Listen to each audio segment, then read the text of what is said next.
Hello, hello, hello, and welcome back to yet another college football video. Today, man, we got the week 4 Raad poll. Listen, some games happened last night that affect these rankings severely, but for the sake of continuity here, I'm going to pretend like this was recorded before Friday night's games and that we are still like a couple days in the past. So bear with me here. I'll mention it when we get there. But let's get right into it, man. Thank you all for watching. Week 4 Rod poll following week 3. Let's get right into it. All right. So I still have Georgia number 1, man. Here's the thing.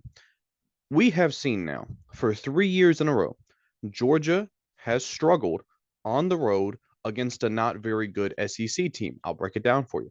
In 2022, they went life and death with Missouri on the road, had to come back late in that game winning drive, I believe, to beat Missouri, went on undefeated, won the national championship. Last year, they went on the road to Auburn, who ended up being a pretty bad team. They went life and death. It took a great drive at the end from Brock Bowers and Carson Beck. They ended up winning that game, went undefeated in the regular season. This week and this last week, they went life and death with Kentucky, needed a big stop on the final drive. And listen, Georgia didn't look great, but it's just that thing. When you play an all SEC schedule every year, not all SEC, but when you play an SEC schedule every year and you have to go on the road to teams like Kentucky, Missouri, Auburn, last year the South Carolina game was close. It's like I can't blame Georgia for beating SEC teams on the road just because they don't beat them as convincingly as some people would like them to. Should they have probably beat Kentucky by more than 1 point? Yes. They blew Kentucky out last year when Kentucky had a better team, in my opinion. But listen, they got the job done. Georgia's one of those teams where they get better as the season goes on, and they always have these things. It's like if this was like a one, if we were used to Georgia just being the most dominant regular season team and beating every SEC team by 30, then I would look at this a little differently. But because of the track record and because I know that they use these losses to make them better and push them forward later on, I'm not going to hold this against Georgia. They're still my number 1 team. Like I don't think Ohio State or Ole Miss could beat them right now on a neutral site. Well, I think they could, but I would not pick any team to beat Georgia on a neutral site right now. With that being said, I mean, there's not much to talk about. Defense looked great. Defense looked amazing. Did not give up many passing yards whatsoever against Kentucky. Um, but the offense, there's been some complaints with the offense last year and this year. I understand it. I think we're still waiting to see who the real like top running backs on this team are. And I think Carson Beck, we're kind of waiting for him to wake up. He was the Heisman favorite, I believe, going into this year. He led the country in passing yards last year. We're kind of waiting for him to hit his stride. It's tough, without Brock Bowers and Ladd McConkey. But I think Dominic Lovett has kind of emerged as the number 1 receiver, and we'll see just how strong that connection is moving forward between Beck and Dominic Lovett. All right, next up we have Ohio State. Bye week, not much to talk about. I think they've looked good offensively and defensively through 2 weeks. Jeremiah Smith as a true freshman is scary good. They play Marshall. As I'm recording this video, we will see how they look in that game. But Ohio State, the early schedule for Ohio State's a cupcake every year, so we can't judge them until that Oregon game, really. So Ole Miss, Ole Miss finally played a Power Five opponent or Power Four opponent, I should say. They played Wake Forest and they beat him so bad that Wake Forest canceled next year's game. I mean, that's all you got to say about it. Jackson Dart yet again was damn near flawless. They ran the ball with complete ease. Henry Parrish, is that I think that's 7 touchdowns in the last 2 games for Henry Parrish. I was not expecting him to be the number 1 back this year, but hey, they have so many. The argument could have been made for any one of them to emerge as that number 1 back. And defensively, man, Ole Miss. I don't think Ole Miss has given up 100 yards combined this season yet. I don't know if they've given up a touchdown this season, and I understand the level of competition. Hey, Wake Forest might be the worst Power Four team in the country. Let's call it like it is. Wake Forest sucks, but hey, man, Ole Miss for a cupcake schedule their first 3 weeks, they have looked like the most dominant and the best team in the country. But strength of schedule, I understand that. Man, I really was thinking about putting Ole Miss over Ohio State this weekend. Man, I'm just so high on Ole Miss. I'm just so high on Ole Miss. There's no flaws that I've seen through three games, 12 quarters, 6 halves. Nothing negative that I can speak on. Number 4, I have Texas. I mean, just it continues, man. You have to give Texas an A plus so far for how they've played so far. I mean, Colorado State was it 52-0 on the road at Michigan, dominated, no flaws, A+ performance. And then this game, Quinn Ewers goes down. Archie Manning has to step up, and what does he do? He balls out, and they beat UTSA in blowout fashion. And how I mean, you can't think of a single negative so far for Texas, offensively or defensively. And now with Archie Manning having the best backup in the country, I mean, I think they're going to dominate UL Monroe this week. And what's their first big game? Is it Georgia or is it Oklahoma? I'm not sure. I mean, they really don't play the toughest schedule because they avoid Ole Miss, they avoid Missouri, they avoid Alabama. I think they avoid Tennessee.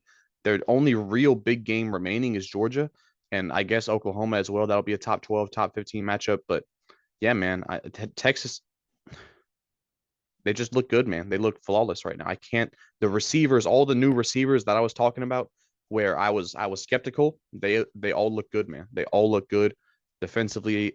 They've been impressive, so I can't say anything negative about Texas whatsoever so far. They look like one of those top four teams that we're going to be seeing playing late January. Um, Oregon, Oregon finally had that performance that shuts everybody up and just shuts down a lot of the naysayers, right? They blew Oregon State out. Dylan Gabriel played amazing.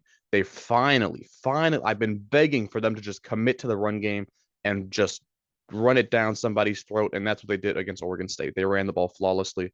Um, Everybody had a big game. I think Tez Johnson had a really, really big game. And defensively, they shut down Oregon State. 2 sacks, no takeaways, but still. I mean, this is a rivalry game. Keep in mind, I think Oregon State won 2 years ago.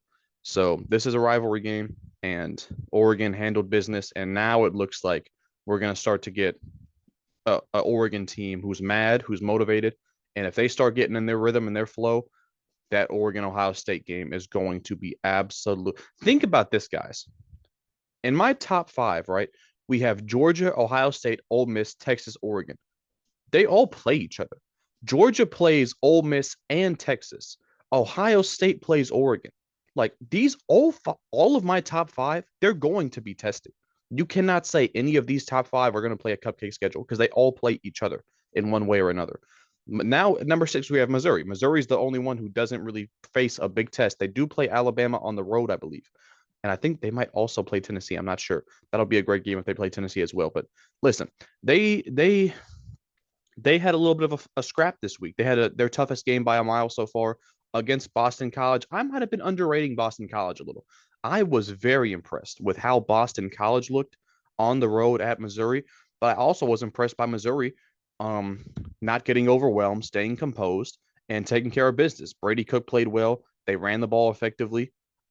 You would think with the amount of yards they have, you probably want to score more than 27 points, but I'm not really upset with this game. They had multiple players over 115 yards, and defensively, 2 sacks, 2 takeaways. This is a Boston College team that you don't really expect to turn it over much because of their play style, the run first short pass game. They got 2 takeaways off that. So I was impressed with this Missouri win. I'm not gonna knock them for because Boston College was ranked. I didn't have them ranked, but they were a ranked team. And Missouri, they did beat them at home. So at least in this top six, you say that definitely the toughest opponent anybody played, maybe alongside Kentucky. But I was impressed with this win. Missouri remains undefeated, and they remain in my top six.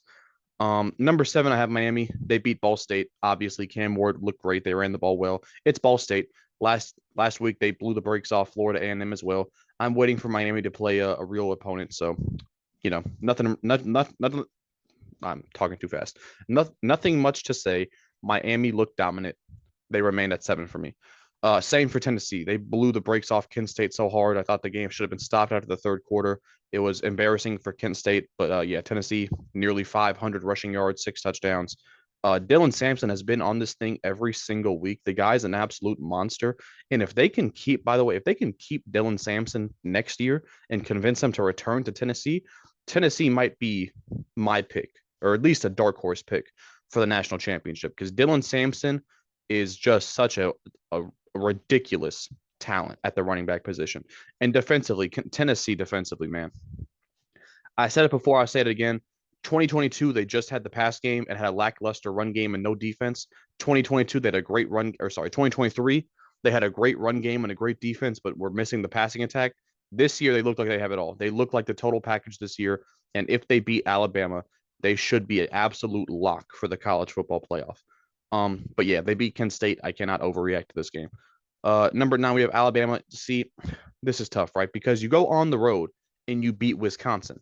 That should hypothetically be a really good win, right? But unfortunately, Wisconsin's quarterback, Tyler Van Dyke, got hurt on the first possession. And at that point, the win just does not become that impressive. Now, the offense looked great. Jalen Milroe, 5 touchdowns. He has like what? He has like 12 touchdowns already or something like that. All the Jalen Milroe haters are completely quiet. They're hiding. They don't have anything to say about that. The run game looked good. The freshman, listen, a lot of talk has been made about Ohio State's freshman receiver, but Ryan Williams is 17 years old and he is Alabama's number one receiver. I have been begging and complaining on where the hell were all the 5-star Alabama receivers that are supposed to go to the NFL. They got one, and he's a fucking freshman. So, yeah, he looks to be the next great Alabama receiver right there. And defensively, they absolutely shut down Wisconsin's backup quarterback. Yeah, yeah, yeah. You know, what could have been a really good win turns out to not be that great of a win, but they still look dominant regardless. They remain at number 9 for me. And these are the top 9. These are the top 9 right now. Until somebody else emerges, I can 100% guarantee one of these 9 teams. All 9 of these, I think, are going to make the college football playoff unless Alabama loses to Tennessee and Georgia and Missouri. So Alabama could have 3 losses potentially, but because poor Alabama, they play 3 of my top 8. Georgia also plays 3 of my top 9, but I mean, these top 9, these are the teams. These are the top tier teams in college football right now for me. After this is the massive drop off. Number 10, I have Utah. They beat Utah State. I was so confused in this game because I was looking at it and Utah's quarterback last year, Bryson Barnes, transferred to Utah State. So I was looking at the game and I'm like, wait a minute. He's still on Utah because I saw he had a couple hundred yards. I'm like, oh wait, oh he's still on Utah. He's still playing. No, so he was on Utah State. The new backup, Isaac Wilson, had a really good game, better than Bryson Barnes ever could. He threw 2 picks, of course. Bryson Barnes did, typical Bryson Barnes fashion. Utah ran the ball incredibly well. Cam Ward just cannot stay healthy. I think he's going to play against Oklahoma State today. I hope so. That's their only chance of winning. But they ran the ball very well. Micah Bernard looked good. Defense looked good. I mean, 21 points to Utah State. That's not great, but they got 2 sacks, 2 takeaways. I'm probably just going to keep Utah in my top 10, honestly, because they're not going to come close, right, to Tennessee or Alabama. But I'm going to keep Utah in my top 10 until I see them lose. And they could lose. They play Arizona. They play Oklahoma State this week. Obviously, they could lose a game this year. But yeah, Utah, they're just too consistent for me not to put them in my top 10. Penn State bye week. Not much to say about them. They stay at 11 for me. Oklahoma, they jumped 2 spots because they had a pretty impressive win over Tulane. We saw how close Tulane kept it with Kansas State last week at home. Now they go on the road against Oklahoma. They lose that game, but Oklahoma, I was really impressed by Jackson Arnold's legs this week. Like I did not expect him to be as mobile as he was. And he has not impressed me with his arm yet this season, but with the running attack, because they don't have a really good stable of running backs, but Jackson Arnold looks like he could be their best runner overall. So that was interesting to me. Deion Burks continues to have 6, 7, 8 catch games with not 100 yards. Defensively, I thought they looked good. They played Tulane better than Kansas State's defense did last week. Um, it's just the thing with Oklahoma is I don't think they do anything great. I don't think they have a great defense. I don't think they have a great running back or receiver room. I don't think they have a great quarterback. I just think they're a young team. Jackson Arnold obviously is very young. He's going to continue to develop and progress. It's just I don't think this is their year, but they're starting off 3-0. I still think Oklahoma is going to lose at least 5 games this year, but they're 3-0 for the moment, so I'm going to put them in the top 12 because there's just nobody else that I can put up here. Um, Next up, Oklahoma State. They had a bounce back win. I know I talked a lot of shit last week about the Arkansas game and Alan Bowman specifically, but he bounced back. He had a really good game, albeit against fucking Tulsa, but they just still struggle to run the football, man. Ollie Gordon has kind of just disappeared. I don't know where he is, if he's healthy or not. This is a crazy thing. I saw a comment on a page that said Ollie Gordon had chlamydia. This is the thing. How would you even think to make that up? That's my thing. Okay, it's a funny story. There's no way, right? There's no way it's true. But how? Maybe it's true. I don't know. How would you just make some shit like that up? So maybe Ali Gordon has chlamydia. You didn't hear it from me. Defensively, they played well. I mean, Oklahoma State, they're undefeated. one either them or Utah is going to lose this week, and I can stop putting them in my top 15. So until that happens, they're both in my top 13. Memphis at 14, they beat FSU on the road. Not an impressive win because FSU is the joke of college football, but I think anybody would still say going there and winning on the road. It's an impressive win, I guess, a little bit. Seth Hennigan played well. Still no run game, which concerns me a lot for Memphis. This is the second time in 3 weeks that they cannot run the football, but their receivers played well. Defense came up big. They just completely shut down Florida State's offense. Florida State had nothing going for them offensively, and they looked like just terrible against Memphis. So Memphis continues, in my opinion, to be the best and the most impressive G5 team, and they continue to be my pick for the G5 team to make the college football playoff. At number 15, we have Louisville. Bye week, not much to say. Louisville, though, I mean, of all the other teams in the ACC, there are a couple dark horses. Duke's a dark horse. Who else? I guess you could say Boston College still technically is a bit of a dark horse. I mean, there's really not much. The ACC kind of sucks, man. Now that NC State's a fraud and Clemson lost in week one. I mean, I don't know. I guess it's between Louisville and Clemson, but Louisville, they do look like the team that's going to give Miami the biggest run for their money, I would say. So Louisville, they still, I mean, just by addition by subtraction, all the teams that have looked terrible so far, Louisville has benefited from that. Next up, we have Notre Dame. I didn't want to bump Notre Dame this high after getting exposed like last week against Northern Illinois, but listen, they beat a Big Ten team, albeit maybe the worst Big Ten team. They beat a Big Ten team on the road 66-7. If there has ever been a bounce back game in college football, this is it. And they did what I wanted them to do. I was pleading and begging, like, listen, you got Riley Leonard on the team. You're built on your O line and your run game. Why is Notre Dame not just trying to be a team that runs for 300 yards on anybody in the country? Because they probably could. With the exception of like two or three teams, Notre Dame's probably going to be able to run for 300 yards on anybody. And that's what they did, 364 rushing yards against a Big Ten opponent. They ran the ball incredibly well. Three players over 85 rushing yards. And defensively, we know how good Notre Dame's defense is. They can absolutely finish the regular season 11-1 just by rushing for 300 plus yards, not turning the ball over, and playing great defense. There is nobody on their schedule that they cannot beat by doing that. So Notre Dame, the path for success. By the way, the path for undefeated 12-0 being a top 5 team was right in front of them. They couldn't do that. So now the path for 11-1, it's right there. Hopefully, after getting embarrassed by Northern Illinois, they now see that throwing the ball is not in the fucking cards for them. So let's see if they can fucking do that. Next up, we have Michigan. Listen, man, I gave Michigan the benefit of the doubt after losing to Texas, getting embarrassed by Texas at home, right? Notre Dame bounced back. They jump up 3 spots. Michigan does not bounce back. They drop another 4 spots. Listen, man, I've given Michigan 3 weeks to show me that they can throw the football. They haven't done that. They finally had a game where they learned how to run the football. Of course, not through Donovan Edwards. He had his best game, but he got overshadowed by the backup. Donovan Edwards continues to be a massive fucking fraud. But if you throw 3 picks against Arkansas State, you cannot throw the football. You just can't do it. And I think the guy got benched, whoever, whatever his name is, Davis Warren, whatever the no name guy, he got benched. Um, they're gonna roll with another guy who can't throw the football. I just have no confidence, man. I'm not confident that Michigan can beat Washington. I don't know if they play Iowa. I don't know if they can beat Iowa. I don't know if they play Illinois. I don't know if they can beat Illinois. Like it's just Michigan is looking like just a randomly average Big Ten team now. They don't impress me offensively at all. Like at all. And defensively.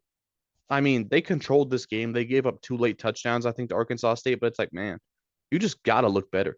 They have think about this. Michigan played Fresno State and Arkansas State, and they haven't had an impressive win this year. Like they didn't even beat these teams convincingly. It's like I just don't know what to say about Michigan. It's such a lackluster, disappointing season. Not for me though, because I knew they weren't good, but I didn't know they were this bad. Like it really is shocking to me how right I was in terms of their lack of offense. Moving on though, Kansas State. I was very skeptical. I was very reserved in my praise for Kansas State, but they finally had a real good win, and that was against at home against my number 12 team, Arizona. I probably was overrating Arizona. The signs were all there that they were not a top 12 team. I still just held on to belief that McMillan and Fafita could get it done against anybody, but they could not against Kansas State. Kansas State's defense shut them down. The offense was able to move the ball. Listen, the Avery Johnson hype is getting out of control. He's a good young quarterback. Why are we pretending like this guy's a top 5 quarterback in the country? I do not know. He is a good running back with a great set of legs on him. He's not a good thrower of the football yet. They don't have good receivers that he can throw to. Let's give it a little bit. DJ Giddens is still the best player on this team. Avery Johnson, he's a good guy. He's a game manager still. Kansas State looked good though. Kansas State looked good. They jump up. They jump up massively. They're still not in this tier of teams from what my number 10 to 17. They're not in that range yet, but they had their best win. They ran the ball well. Defense looked great. So they're looking like they're up there. The big three in the Big 12 is looking like Kansas State, Oklahoma State, and Utah, which none of them really impressed me to be honest with you, but they're looking like they're up in that category now. Next up, we have Arizona. Just lost to Kansas State, so I had to drop them below them. Just really embarrassing, man. Outside of Territoa and McMillan, nobody looked like they showed up for this game. They couldn't run the ball. Defense didn't look great. Noah Fafita, just not in 2 weeks in a row now. He has not been impressive. Um, I don't know. I don't know where do you go next if you're Arizona? I don't know what their next game is, but they really just did not look like physically that they could hang with Kansas State, which is very concerning because you're going to play a lot of teams like that this year in the Big 12. So Arizona just not what I wanted to see, not what I wanted to see out them this week. Hopefully they bounce back, but this looked very concerning for Arizona. Next up, we got Washington. We got a trio of Pac-12 teams here. Next up, we got Washington. Listen, they lost at home to Washington State.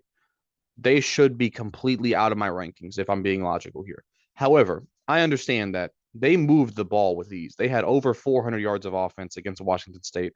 They should have scored way more than 19 points. The penalties killed Washington. They just absolutely crippled Washington. I thought their defense played well. By the way, Washington State's 4-0. They didn't lose to some scrub team at home. This is a rivalry game that they lost because of penalties. I still think Washington is going to have a good year. I still think they're going to win 8+ games, but this was it's one of those games. Like Notre Dame lost to Northern Illinois. Should I have Northern Illinois over Notre Dame? No, it's just a freak circumstance game that would probably not happen if they played 5 more times. Same thing with Washington and Washington State this game. I believe Washington is a better team. But this is the thing, right? I think Washington would beat USC if they played next week. I think Washington would beat every team moving on in this ranking. So I still believe in Washington. They just had a really bad performance that was crippled by penalties. So they're still in my top 20, even though I might be overrating them just a little bit. Next up, USC bye week. Not much to speak about. They play Michigan. They play Michigan their next game, though. That will be massive.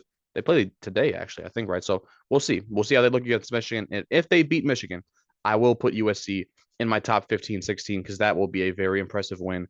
And it'll show that they've changed their fundamental play style defensively. So I'll be watching that very closely. Next, we have UCF. By the way, what an amazing comeback win by UCF. They were down 20 plus. They looked dead on arrival against TCU, but they scraped. They clawed their way back. KJ Jefferson, great game. RJ Harvey, Kobe Hudson, just amazing performances. And by the way, can we talk about RJ Harvey in the Heisman conversation? Because by the way, I don't know if you guys know this, he has about 500 yards and 9 touchdowns on the year so far. UCF's undefeated. RJ Harvey's on pace for 2,000 yards and 36 touchdowns. Can we please get some love for RJ Harvey this season? He's played absolutely amazing. Now, UCF's defense did not look great. They gave up like 500 yards of offense. There were some concerns there from UCF's defense, but what I believed in, their offense showed up.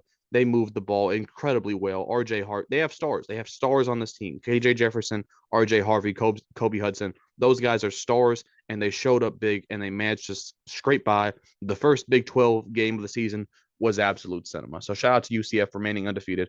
I like their performance. Now, we got 2 teams here that ended up losing yesterday on Friday, but I'm still going to put them in my rankings because this was supposed to come out before any games are played for this week. So Nebraska in week 3, they beat Northern Iowa. Rayola looked good. They were able to run the ball. Defensively, they shut down Northern Iowa. I mean, it feels weird. Listen, I'm going to just bunch them together. Nebraska and Syracuse looked very good going into week 4. They both deserve these top 25 spots, but they both lost on Friday, so it is what it is. Next up, Clemson. Bye week, coming off the game against App State. They looked really good. Uh, I don't know. I have no idea what to think about Clemson because they got embarrassed by Georgia and then they had an amazing bounce back win against App State. I just have to see them play again. They play NC State. They play NC State today. That's a very, very massive game for both teams. I think Clemson's going to win, and we'll see how they look in that game. Duke at 26. This is so crazy. I have them ranked number 26, and they've scored 26 points in every single game they played this year. If they score 26 in their next game, I'm dropping them from the rankings on entire. It's just so fucking annoying. They play the exact same game every single week. Malik Murphy, every week he's looked solid to me. I don't have any complaints for Malik Murphy at Duke so far this year. They've struggled to run the ball. It looks like this was their best rushing performance. They had two real negative, like real big negative sack/run plays. They really ran for like over 160. I think they ran the ball fairly well. Star Thomas is the running back. He had a really big game today. Giving up 21 to Utah is very concerning. Or not Utah, sorry, UConn. Um, I don't like that out of Duke. I need to see a better defensive performance there, but they are still undefeated. They're number 26 for me right now. So yeah. And then LSU, man, LSU probably there's just the worst looking win I've ever seen against South Carolina. They should have lost this game 10 times over. I mean, where do I start? Their defense got torn apart. They gave up. South Carolina had two defensive touchdowns, I think, that got called back due to penalties. I mean, LSU, I think that they might have had the refs on their side. I don't know what happened, but this was really an embarrassing win for LSU. South Carolina, not one of the best teams in the SEC. I don't believe in LSU, man. They play they play Alabama. I think they're going to lose that game. They play Ole Miss. I think they're going to lose that game. They're probably going to lose to Oklahoma. I don't know if they play Missouri. If they did, they're probably going to lose that game. I just don't have any faith right now in LSU, and they have to do a lot. They have to do a lot for me to put them in my top 25 moving forward. Next up, we have Rutgers. Bye week. Uh, Great run game. Kyle Mongai, very good running back so far. Defensively, they've looked good. Only play. I absolutely despise these week 3 bye weeks. Like, come on, bro. You got to play more than 2 games before you get a break. So, not much to say about Rutgers, but they've looked good so far. Hopefully, they play a big name opponent soon, so we see how they really look. Illinois, they just beat Nebraska recently, but going into that game, they look really good. Luke Altmaier has been playing very well so far. They've been able to run the ball. Pat Bryant had a really good game against Central Michigan. Same thing against Nebraska. Yeah, they've looked good so far, man. And they are going to jump up considerably after this ranking because they did just beat Nebraska. And Liberty, listen, they bounced back. I'm almost certain that Liberty is going to go 13 and 0. The question is, will they be ranked higher than Memphis? Especially if Memphis manages to lose a game. That'll be a great question there. But Liberty, they play in a no-name conference. They're the best team. They run the ball well. Their defense played well today. So I'm fairly confident that Liberty is going to go 13 and 0 this year. And now we got the two teams that have been dropped from the ranking, starting off with Kansas, an embarrassing loss to UNLV. This hurts so much because I was wrong about Jalen Daniels. That listen, Kansas, they have the run game. They have the receivers. They have a star running back. They have a good defense, surprisingly. They held Illinois to 23 points last week. They have everything they need except for the quarterback. I cannot believe that Jalen Daniels is the reason he is the reason that is holding Kansas State, or sorry, just can't that he's the one holding Kansas back. I cannot wrap my mind around that. I called him a top 10 quarterback in the country in the offseason. That was an ice cold take. He cannot stop turning the ball over to save his life. It's bad, man. They're talking about benching him, man. They're talking about benching him. It hurts, man. It hurts because Kansas, I believed in him so much. I believed in him. I believed in the team. And the team's good. The coach is good. The defense is good. It's just Jalen Daniels, which sucks so much, man. But that's reality, man. You gotta come to terms with it.